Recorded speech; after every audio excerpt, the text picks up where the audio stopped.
good, productive people? Zeemzilla here, and in today's video we're going to be talking about the difference between being effective and being efficient. Now I'm going to start with an example that should highlight the difference between the two, but before that, something that you need to understand is power.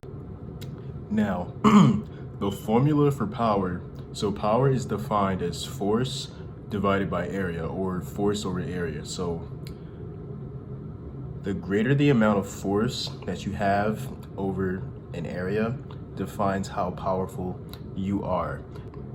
Being efficient means that you're able to do some task well. So let's say, for an example, someone that's efficient is able to press a single button.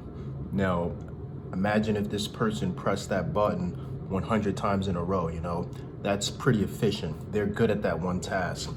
Being effective, however, is pressing 100 other buttons.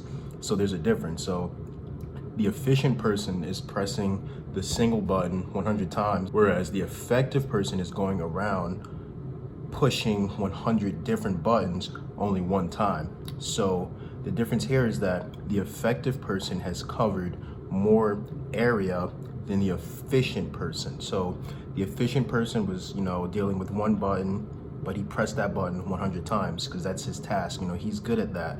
But the effective person was able to increase his area and his force upon that area by pressing 100 different buttons one time.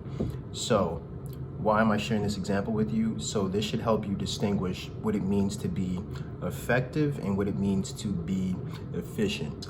What you do is so much more important than how you do it.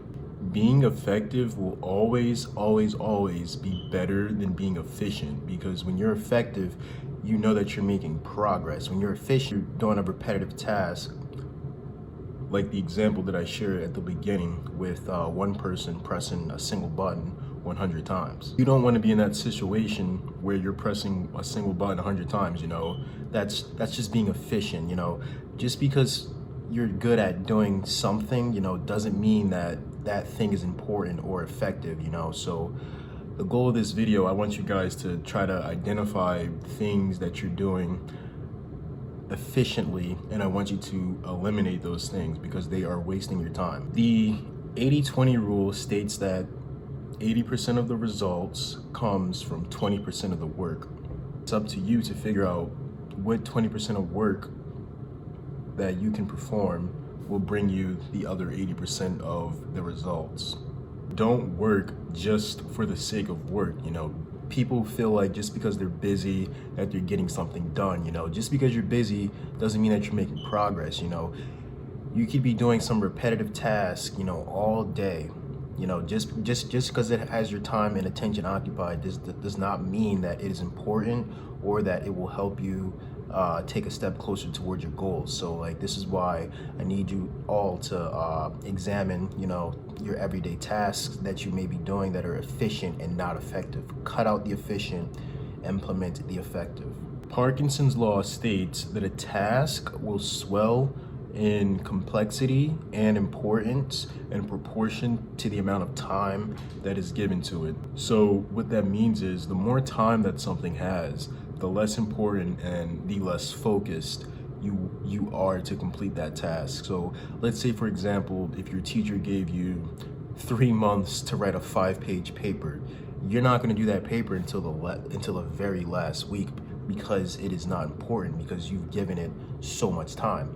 So a way to use Parkinson's law so that you can become more effective is to give yourself not a lot of time to do some tasks. When you put a limit on the time that you have to complete a task, that task will become more important and you will be more focused to complete that task because you have a time limit. Imagine if you had 3 hours to write a 5-page paper rather than 3 months. In that 3-hour span, you're definitely going to get that task done because there's a time limit, versus the 3-month span where you'll just procrastinate the entire time. So guys, in order to be more effective, I'm going to share with you 2 tips. Tip number 1 is to limit your task to the important in order to reduce work time. This means that you're supposed to prioritize the activity that actually brings you progress. Make that your sole purpose. Prioritize that activity. And tip number 2 is to shorten your work time in order to limit tasks to the important. Now, these 2 tips are inverses of each other because while you're shortening one, you're prioritizing the other. Now, that goes back and forth, which means that your attention is solely focused on effective activity. So in order to identify effective activity, you have to sit down and identify the few critical tasks that bring you results or income. Focus on those tasks specifically because that's where most of your time and attention needs to go to. Once you have those activities, we can then use Parkinson's law by assigning yourself a very strict deadline to complete those tasks. So say you identify 3 daily activities that are bringing you results. You want to set strict deadlines to each of those activities. So like give yourself 1 hour to do each one of those. And during that 1 hour, you want to be completely focused on that one thing, guys, because if your attention is divided, then your net results will be poor. Your attention must be completely dedicated to that one critical task. If you don't give yourself clear deadlines like this, then that's when the unimportant will become important. So yeah, when you identify your critical task and you set aggressive deadlines on those tasks, you're making sure that you're being effective and that you're completing them every single day. So that's the biggest part, guys. You have to identify what type of activity is effective, and that answer will change from person to person. Something that I like to do if I'm not sure if I'm being effective or efficient, I'll ask myself, am I actually doing the important or am I just working for the sake of work? Is this thing that I'm working on actually instrumental to my success, or is it just something that I'm doing to distract me from something else that is more important?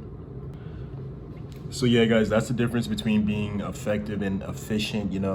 Be the guy that presses 100 buttons once, not the guy that presses a single button 100 times. If you want to be the most effective, guys, I'll lay it out again. I'll just summarize the entire video. Step 1, you have to identify the few critical tasks. Step 2, set aggressive deadlines for those tasks. Set 1 hour to 2 hours to make sure that they actually get done. And step 3, no distractions.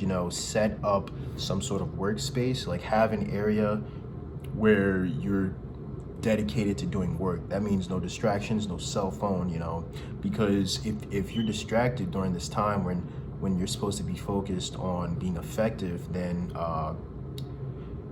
your results won't be as great, because divided attention means that you're not that focused on the task at hand. So you have to lock in 100% whenever you truly want to be effective. But yeah, that's all for today, guys. I'm Zeemzilla, and I'm out. Peace.